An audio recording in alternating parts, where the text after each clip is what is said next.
support ko mula bata hanggang ngayon. Tapos ginanon lang nila.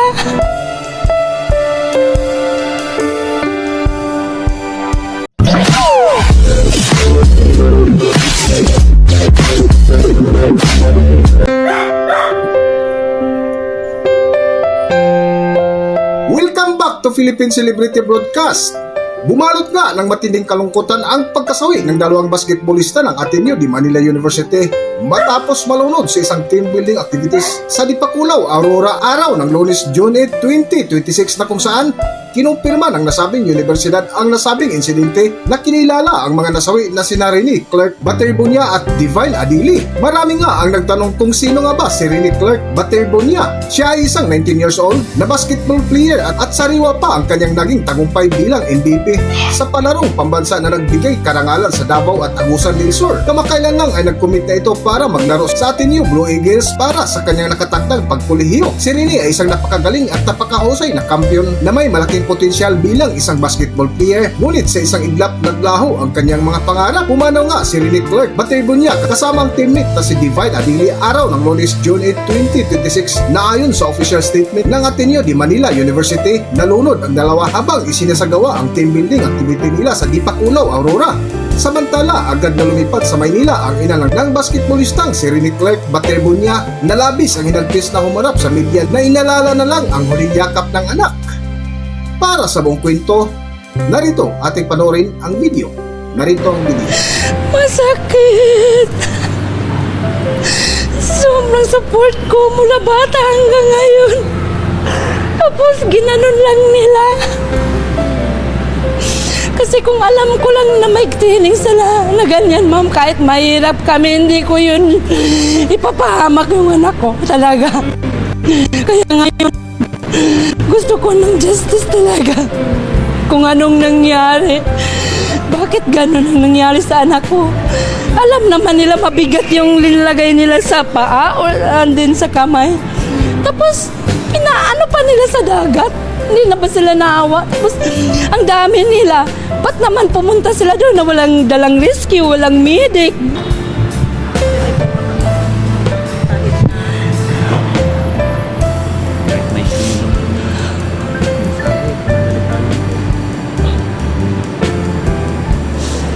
Ano po, ma'am? Alam niyo po ba magkakaroon sila ng training ng gano'n? Sir, nung pumunta kami dito sa Maynila, sinabi nila, nakausapin kami nila. Nung nag-orient sila, hindi talaga nila sinabi na magkakaroon ng training na ganun. Kasi kung sinabi pa lang nila, matanong ko na sa anak ko, kaya mo ba yun? Para madesisyonan namin. Hindi ko alam ba't ganun ang nangyari. Ang bigla na lang nag-text yung anak ko. Sabi niya, 1 week siguro wala akong cellphone. Kasi yung may training kami dun sa Baler. Tapos sabi niya, hindi pwede daw mag-cellphone. Sabi ko, sige nak, mag-amping. And then, dapat ingatan yung katawan kasi isa lang yun. Kasi akala ko training lang na nga. Hindi, military training. Ano ba yun? Tapos, yun na. Wala na siyang cellphone nung Sunday. Saturday, wala na siyang cellphone hanggang Sunday nga. Tapos, bigla na lang may nag-message sa akin. Sinabi na, pwede pa po, tumawag ako sa iyo. Tapos, hindi naman siya tumawag. Ako na lang tawag. Sa pagtawag, nung tumawag na ako, sabi niya, ma'am, na-aksidente po si Rene. Nalunod po. Yun, malaki talagang tanong ko, ba't napunta dun sa lagat?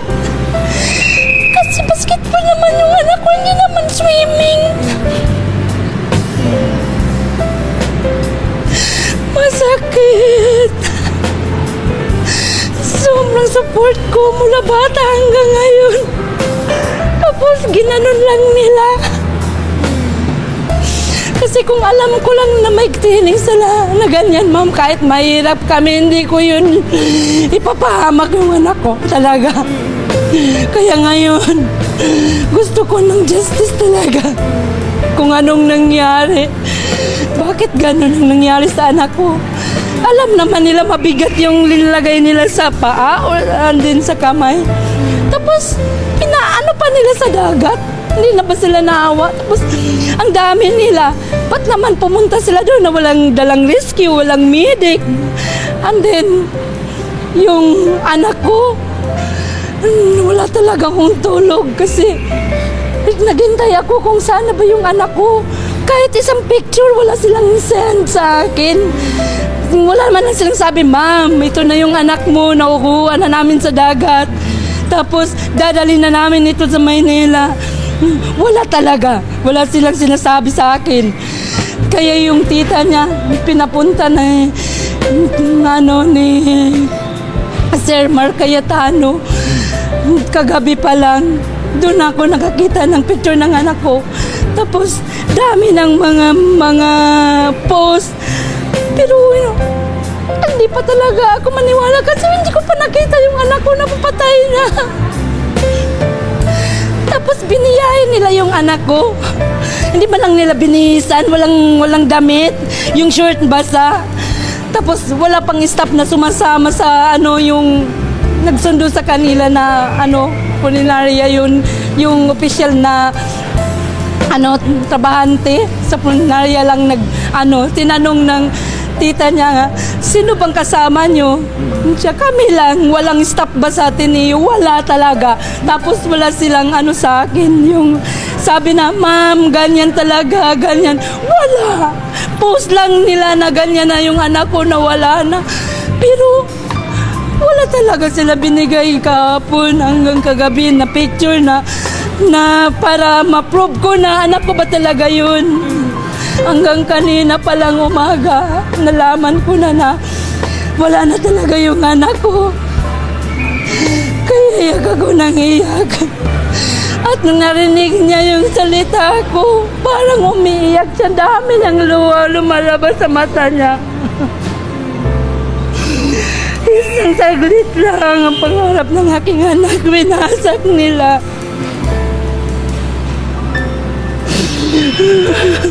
Kaya malaking tanong ko talaga, bakit? Bakit ba ganyan? Ang dami nila doon, tapos walang nag-rescue? Ba't nila pinapalangoy na yung anak ko na may 20 kilos yung nabigat? May nag-reach out po sa inyo mula sa atin ngayon? Wala pa po, sir. Hindi ko pa alam. Sa tingin niyo po ba may foul play mo? Talaga. Kasi yung anak ko daming pasa. Ba't saan na ba galing yung pasa? Yung nag-video ako, ang dami daw pasa. May pasa dito, may pasa dito, may pasa sa likod. Pero hindi ko pa yun nakikita. Kaya sabi ko, huwag niyong galawin. Pumunta ako dyan. Napakalaking potential po ng anak ninyo, MVP ng palarong pambansa. Siya po yung inaabangan talaga ng lahat. Siyempre, ma'am, sakit. Pangarap niya ng mga anak ko. Mahirap kami pero sinusuportan ko talaga ang mga anak ko para makapag-aral, makapagtapos. Kasi dyan namin hinuhugot sa mga nila, talent nila, yung paghihirap namin. Tapos nauwi lang sa ganun. Meron po ba kayong panawagan? Sino po ang gusto niyo? Sa ngayon, hindi ko pa po alam Basta isa lang talagang magpaimbestiga ako kung sino yung gustong tumulong, magpatulong ako kasi wala talaga. Gusto ko lang malaman bakit ganun. Bakit ang tagal nilang nakuha. Ang dami nila tapos hindi nila na-rescue. Bakit naman pumunta sila doon na walang rescue, walang medic? Dami akong tanong, hindi pa nasagot. Hanggang dito na lang muna ang ating video at kung nagustuhan nyo, huwag kalimutan mag-subscribe at pindutin nyo na rin ang notification bell para ma-notify ka sa ating susunod na video. Maraming salamat!